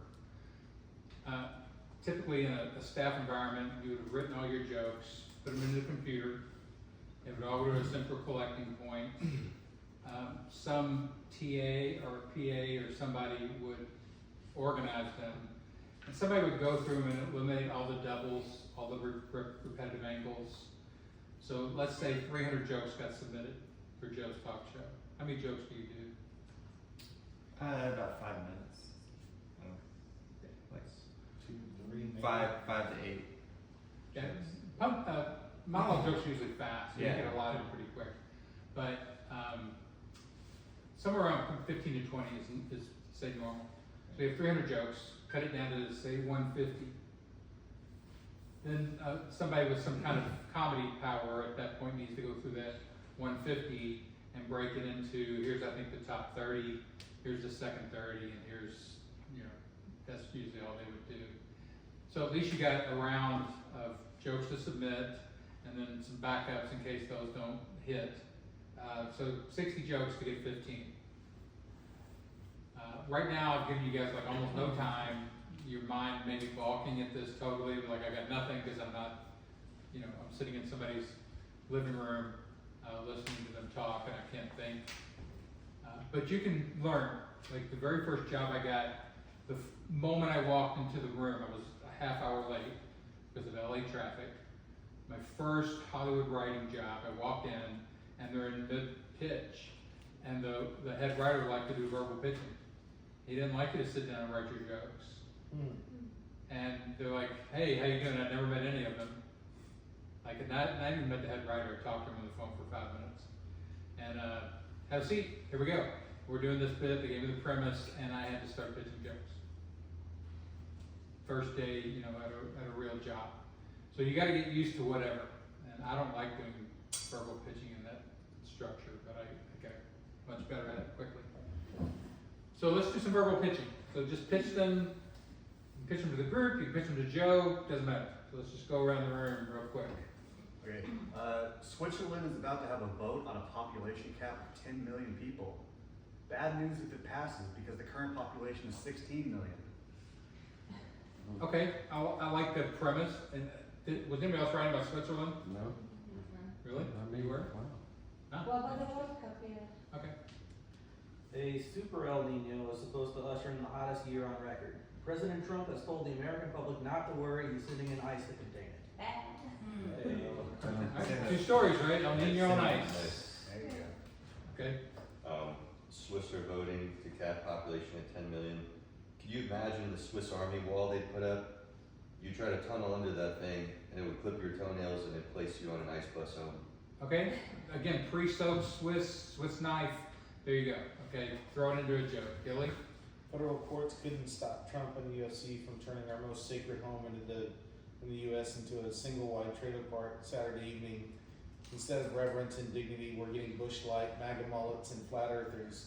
But oddly enough, the thing that the audience denies being a problem was about to shut that shit down, the weather. Okay. What's wrong with that joke?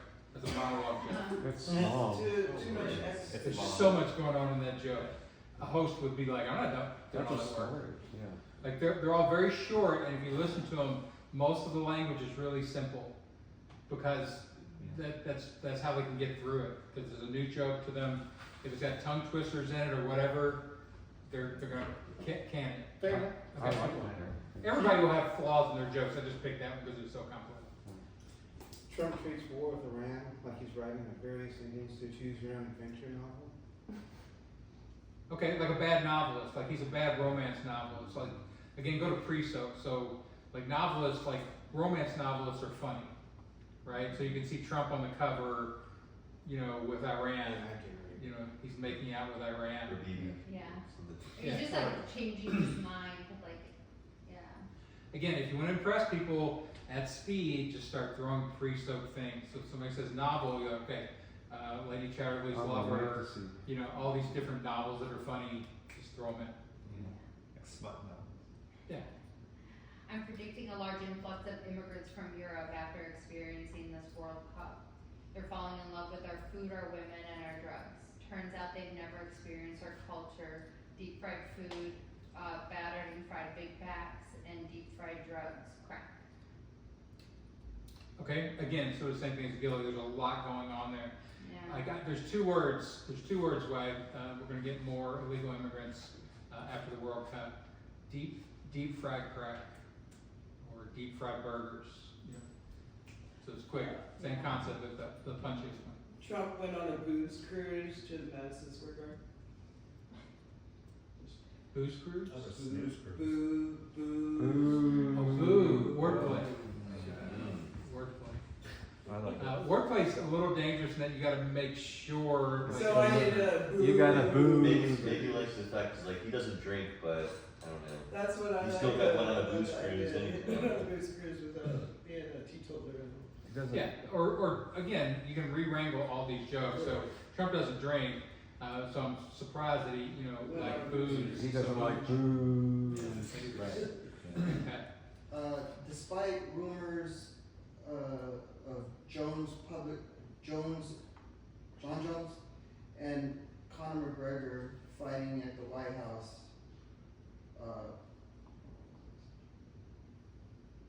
Dana White confirmed he was never ever. I'm trying to revert it better. Take a minute with Sorry. it. Take it through, and we'll come back to you. English. Bucky's restroom attendants are reporting too many broken, clogged toilets. Coincidentally, a lot of Europeans are visiting the U.S. and trying our fried food. That's so bad. Okay. We got Buc-ee's and we got, you know, immigrants, so that's good, you know, and I like it. Americans celebrating the 250th birthday with a big barbecue on the White House lawn. Like Americans need another reason to eat. Mm-hmm. Okay. So we're going after the fat Americans. Fat the Americans. Free soap. Yeah. Here's a new one. Obama is opening up his presidential center next week. Basketball court, library, the works. Remember the Kennedy Center Fund from last week? There's now a new executive order for the Obama-Trump, but mostly Trump, presidential center. I really like Trump Obama, like him throwing his name on that. That would work really well because those two never get that kind of close. Well, this might be real. No. This might actually Actually happen. might This happen. actually might Yeah. I don't happen. know. So like, if you heard it here first, but, I but like that's one of those things like that could be turned into a professional monologue joke. Because just wait till Trump, you know. Because Obama's opening a center and it's already got Trump's name oh, on I keep going. The way it would be done, like as a monologue joke, would be Obama's opening a center next Thursday. Oh, sorry, I mean the Trump Obama Center next Thursday. Mhm. So again, trying to get it as quickly and as cleanly as possible with no explanation. Just the punchline has the explanation built into it. This is happening, so this is happening. It's basically. World Cup news. The Norwegian team shipped canned fish to America. The English team had their equipment stolen, and the Swiss team complained about snakes in their camp. Welcome to America, bitches. We'll take your food, your gear, and your peace of mind. Okay, we're in World Cup. Again, it's probably too complicated because there's 3 different countries. So, like if you cut down to like just the or even just one, it's even better.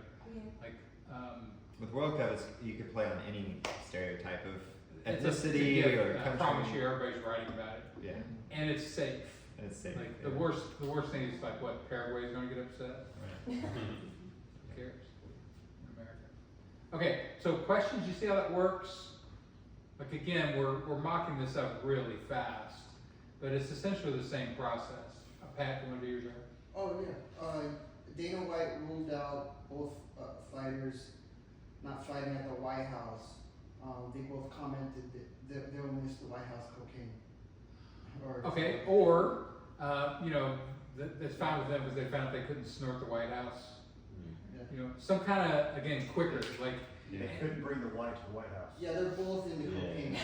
yeah. I feel like we'd almost just set up whoever's pulling out is into cocaine because like I wouldn't have known that fact, so I wouldn't have gotten the joke about cocaine because I'm like, what does that have to do? Yeah, with again, like you Yeah. gotta kind of know your audience. Like I almost wrote for Norm Macdonald's sports show that he had on for a while. It's a Comedy Central, because he's a big sports guy, and you know he's fucking great. He did a lot of failed shows because people found his comedy kind of too toxic. But that would have been really fun to write for. Yeah. I remember one of the jokes I wrote for him in the packet was, I have a lot of chicken jokes. There's the person who won the wing contest this year in Philadelphia or whatever, ate 254 chicken wings in 6 minutes, something like that, which is quite an accomplishment, but chickens could not applaud. And you find a lot of these jokes, the reason they work is because they result in a surprising image appearing at the very end of the joke. That's kind of the sub-art within this. Almost all monologue jokes have an image that just appears at the very last second. And that's why people laugh, because they get this snap image that appears in their head. That's why when you combine two, suddenly it's a new image. And you'll trigger laughter with that. Okay, so where else do you see yourself in this world? Like, do you see anything else you want to do in here, other than just be staff writer? Yeah, it might be hiring if this gets really successful. They all sound interesting, you know. Anybody want to do warm up? Yeah. Warm up's crazy. It's such an easy job, hard, easy job, because you have to be up so long, but it's one of those things once you get it down. And warm up doesn't have to be straight stand up. It's like part cheerleader almost. It's total cheerleading. It's Spirit Week at your gym, you know, it's or school. You can And give you're away. aren't you also kind of telling them what to expect? You're supposed to instruct about the show. You control your audience control. But you can do anything. You can do bits. You can do like give out candy. You can bring people up and do magic. There are magicians who do warm up. Stand-ups are best at it because they do audience interaction. You can do all crowd work in your warm up. So that's a really cool job, and I have a feeling Courtney will be really good at it. I think so. Yeah, he has good energy. He does like the radio show every week. Yeah, has a very friendly, likable persona. So. Another one. Yeah, I love the guy he's last time, but not so much for warm up. He came out a little dark out of the gate. Yeah, that's kind of when I saw who you picked. I'm like, that seems a little dark out of the gate. Yeah, I picked him mostly just because we're from the same hometown and we're friendly. And I was like, oh, would you like to do warm up? So another one of the jobs here is booker, and you should not be your own booker. I mean, it's good because you know these people, and so you can trade off favors and things like that. But the way you keep guests and all these things really, good is that the booker has no political allegiances. Right. Because then they can be like, too dark. Let's form him in as a guest or whatever. I'm just telling you guys anecdotes, but when I was there's a reason why I'm booking mostly mothership comedians. I know. There's your own political agenda behind the scenes. But like when I was at Best in Sports Show, the booking department was 5 people full time trying to get guests all the time. Because on talk shows, guests are that's the only thing that's going to get you media coverage. It's the thing they put in every commercial. They don't put, we've got some great jokes tonight. Right. Yeah. They put, we've got The guests great sell guests. the show too. Like right Yeah. now, I'm able to sell the show because the guests, not because of me yet. Yeah, and if we got a really good guest, like get Kill Tony on, or get Tony Hinchcliffe on, right. Yeah. or Joe Rogan or something, like an actual celebrity around here, then the show would blow up. And so bookers are really good at talking celebrities into doing shit. Yeah. The other advantage is she gets all these local comedians that reach out to her that aren't qualified yet to be on the show. She could pass that on to the booker. Or Right. make them the bad I don't guys. have to tell them no. Like, sorry, like Yeah. I'm trying to book people that are like of certain. Who has booker energy in here? Who do you think would be a good booker? I feel like I would like that job. Yeah. You like to talk to people. You're pretty easy guy. I want to bring on some I have contacts with a famous author in town and stuff, but I'm not there yet with the show. But I want to get to the point where it's not only comedians booking, but I do bring on an author or someone and do something fun with them too. Yeah. I have a friend of mine, and she does a comedy show down in Butte every 3 weeks. But she showed me her list. Like, she's type A, and she has a long list. Like, she's a pretty good booker. But if you're looking for and her shows are always really good. So, I mean, she might be a good person. I'm a connector. I don't know how to network. I don't go with people and stuff like that. But I know she showed me her Google Docs of lists and how far out she's got her show booked and how many people she has to tell no. She has no problem telling people no to. Yeah, and I don't either, but it's like, I'll put you on my list, like I'm booked out, like there's plenty of options. But the booker thing being separate, like I'm booking intentionally for creative control of the show as well. So I don't know, does the booker make that decision, or do they find some The people booker's and told present? what to look for. Okay, Like all these things are made by the executive producer, the creative executive producer. Sometimes the executive producer is just a worker, and sometimes they are also doing the creative. yeah, But sometimes they bring in somebody else. When I was at Best in Sports Show, we had 2 executive producers. One was for sports and one was for comedy. And then because they both were pulling down, $400,000 or $500,000 a year, they just fired the comedy guy and gave the sports guy dominion over the comedy, which is fucking hilarious.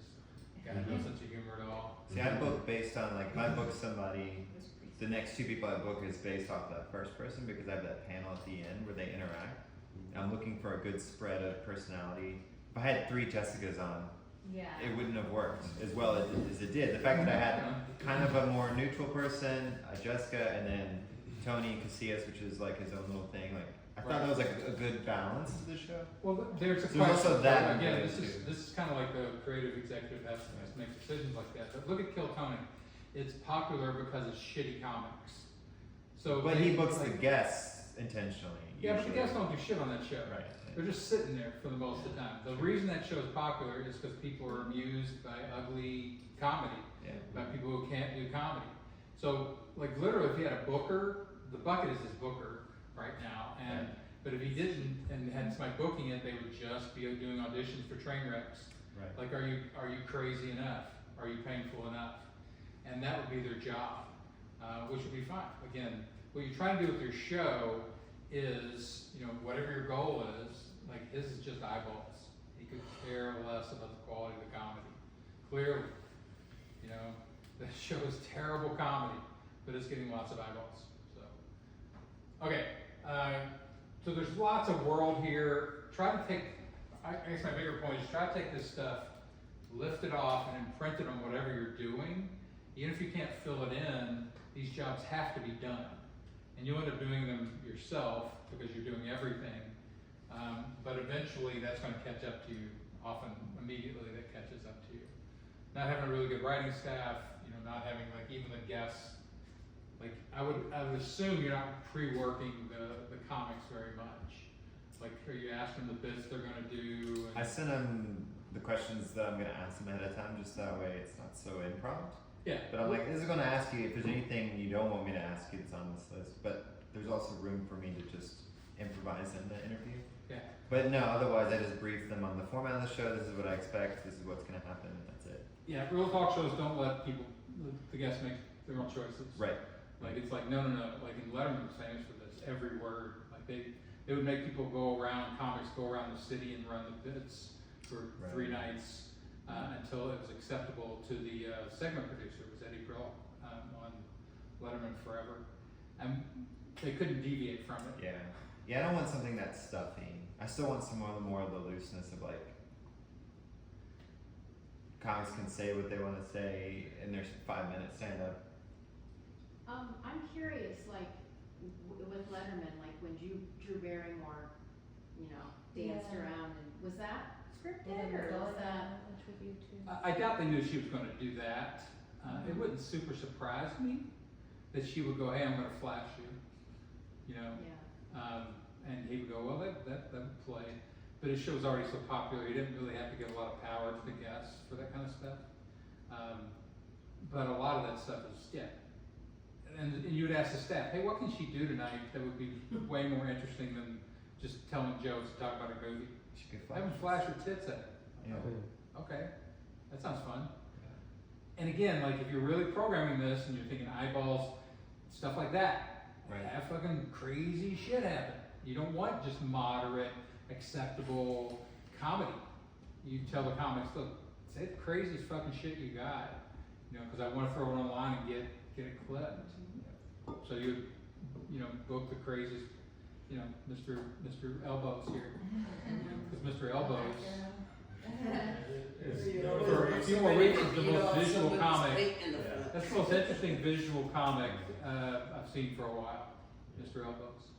There was a reason that Springer and Stern were both like Sue. You're gonna have to wear that for a year now. Well, I think the more established it gets, the more I can hire people, the more I can shape more creative control. But there's some stuff I have to let them just. I book someone that I can kind of trust to just do I shit get that's it. fun. Yeah, I know. Because that's it. That's all I can do. Yeah, it's hope. You're hoping that I'm this hoping. comes out fun. I'm hoping that Jessica comes out and eats food off of the person's table because that's funny, Right. and she did. But we didn't talk about it. But it was hilarious. Okay, so there you go. This is, sort of our guinea pig this week was going through talk shows, start to see your jobs in there. The mechanic again was pre-soaks, and the other thing was working with information. So there we go. That's it. Thank you. Thank you everyone for the jokes. Appreciate Yeah, and it. clearly Joe wants some help, so Yeah. pile in and find things to do. Yeah. Does anybody else have their laptop here? Or I just want to make sure that you guys can get access to that folder that I just wanted to say, I got the app. I'll ask you. I'm doing an open mic on Friday, the 5th of July at this restaurant. If anybody comes down to this set, I'll give you some free barbecues. Oh. So What's it's the restaurant? 5th of July at Poke Joe's, and Dan's gonna headline it. There's more than one You Poke should Joe's. post it on the Facebook So page. is Yeah, that. I'm going to. Yeah, good idea. Yeah, but there's a shitload of Poke Joe's. Oh, it's the one in South Lamar. Yes, sir. Dan, you Sorry. want to work on the late night show? Oh no, I gotta see this. No, I've heard his hourly. Do you want to be an executive producer? On a late night Do you want to be a segment producer? Do you want to run the writing staff? Do you want to be the writing staff too? 1, 2, 3, 3. I'm just joking. He's got to do it all. I really do want. I figured you would. I just didn't.